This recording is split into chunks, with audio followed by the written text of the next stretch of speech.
Yes, mga lods. Ayan, at kailangan natin kumuha ng mga lods ng police clearance dahil kailangan sa ating agency. Ayan, pagbabago ng mga requirements mga lods. Kaya dito tayo ngayon at nagpa-online tayo mga lods ng ating police clearance. Ayan, dito tayo sa computer para magpa-online. Kailangan mga lods ang naging natin ngayon, hindi pa natin makukuha agad ngayon schedule mga lods, no? Kasi nga nagbago na naman ang sistema mga lods.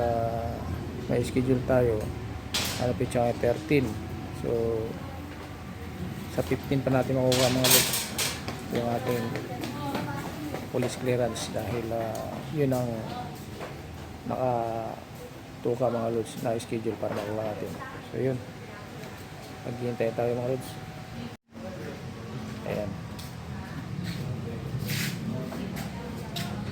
Tsaka nagbago na rin mga lods yung ating kuhaan ng police clearance sa likod na. Dati sa harapan, ngayon sa likod na.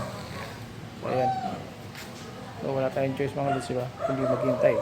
Kasi yun ang nagiging patakaran mga lods. Hindi naman natin ipilit nyo sa atin mga lods, diba? Kasi meron silang patakaran. So maghintay tayo hanggang 15. At least nakapag tayo mga lods, schedule para sa 15 natin kukunin. Ayan.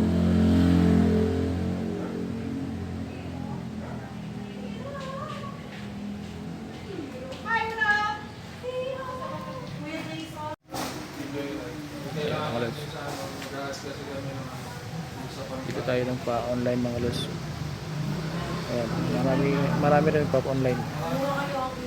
Ayan.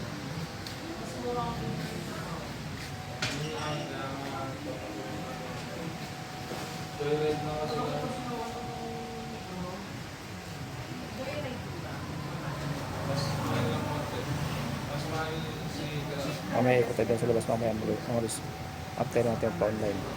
Okay?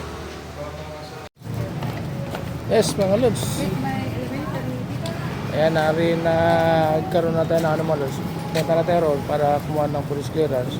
Kaya lang hindi pa naibigay sa akin mga lods dahil ang nangyari mga lods, for the first time mga lods sa police station namin sa Dasma, nagkaroon ako ng kahits. So babalik tayo mga lods, no? Ayan, ito ngayon lang mga lods nangyari for the first time. Ang tagal-tagal ko nang kumukuha mga lods ng police clearance NBI. Sa NBI talaga alam ko meron kahit doon, pero saglit lang naman. Dito mga lods pababalikin pa ako by Friday.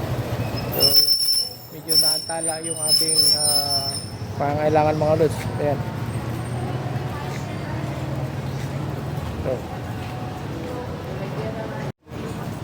So wala tayong magawa mga lods, wala tayong choice kundi sumunod sa protocol nila mga lods, no? Kinukuha ko yung mga lods, yung branch, kung saang branch ng korte na-issue ng warrant, ayaw nila sabihin mga lods. Kasi ipapipirify ko sana ito kasi sa RTC kung bakit nagkaroon ako ng warrant. Ang layo mga lods sa probinsya, ang layo ng probinsya, tapos nagkaroon ako ng warrant. Alamin ko mga lods bakit ako nagkaroon ng warrant.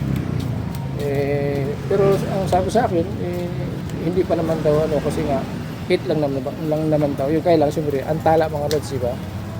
Antala tayo dahil yung mga dokumento natin hindi kagad mapaprocess kasi kailangan din pa naman sa lugar sa namin mga lods, sa agency namin, dahil yun din ang kailangan nila. Mahigpit na nga tayo ngayon mga lods dahil sa nangyayari sa ating bansa, no? Kaya naghihigpit, pati mga kapulisan naghihigpit, pero ang nangyari tuloy yung dapat higpitan hindi nahihigpitan. Tayo mga ordinaryong tao ang nadadamay mga lods, no? Dapat hindi naman gano'n. Sana mabilis ang natin kasi may mga paraan naman bakit hindi gawin mga lods, diba? Kailangan pa pabalik-balikin yung tao, no? Kailangan pa balik-balikin may mga paraan naman kung kailangan yung mga lods, kaysa balik-balikin na ganyan. So yun, yan ang nangyari sa bansa natin mga lods, dito sa ating bansa. Ganito na kalala ang ating sitwasyon. Ay, problema natin, problema ng ating gobyerno, naging problema natin mga Pilipino, mga ordinaryong Pilipino. So ayan, dito tayo mga lods.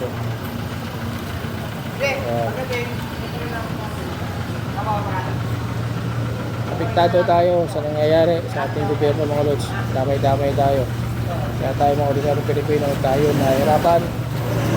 Nagagawa nila, tayo nahihirapan. Tayo apektado. So mga lods, wala tayo magawa. Balik tayo sa Friday. Para magandang Friday mga lods, hindi masyon. Kasi magkakaroon pa ng investigahan pa tayo. Kasi alamin dito yung mga lods para bakit gano'n. Dapat sinusure nila yan, hindi ganun lang. Dapat sinusure nila mga lods dahil yung mga tao na kailangan naantala.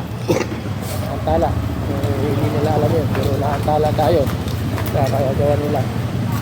Tao walang alam, walang kasalanan, yun ang karoon na naapektuhan. Tuloy, may kasalanan, malaya. Mga karat sa gobyerno, malaya pa sila. Bakit na hindi ma-consider ko ba? Nagawa nila kung anong gusto nila. Pero tayo mga ordinaryong tao, tayo ngayon nahirapan. Tayo pinapalik-palik. So, yun lang muna mga lods. No? Thank you very much mga lods. Pag-Biyernes, mabalik tayo rito. Okay.